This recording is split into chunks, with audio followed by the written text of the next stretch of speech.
Well, new tonight, New-Indy Containerboard plant back in federal court. Residents nearby still pressing the paper mill, saying that it continues to release a harmful amount of gas, something they say goes against the Clean Air Act. Yeah, WCNC Charlotte's Austin Walker explains how both the EPA and New-Indy are responding.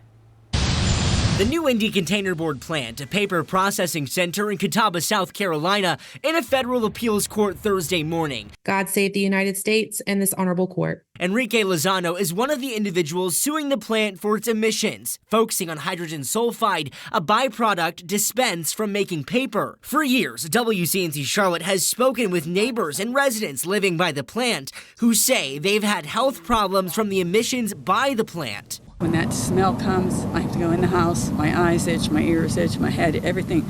You can tell that it's toxic. In previous reporting by WCNC, back in May of 2021, the EPA issuing an emergency order to reduce the emission of this potentially dangerous gas.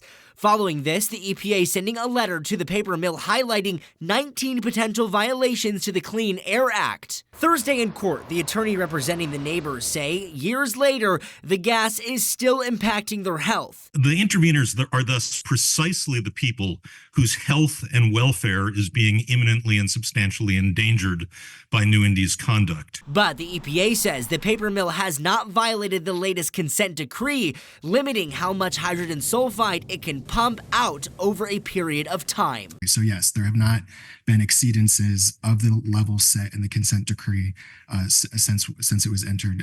The emissions are under control. The hydrogen sulfide issues are of the United States of America and the EPA. For purposes of this emergency action, yes, Your Honor. New-Indy adding there is no standard set by the EPA for emitting hydrogen sulfide for a paper mill, adding there's no evidence that supports the neighbor's claim of toxicity. Hydrogen sulfide is not a hazardous air pollutant, and you'll find no regulation in the CFR, nothing in the statute. In previous reporting, the CDC states exposure to hydrogen sulfide may cause body irritation. WCNC Charlotte reached out to the New-Indy Containerboard plant about the day in court, but the company says New-Indy declines to comment on pending litigation. Thanks for your interest.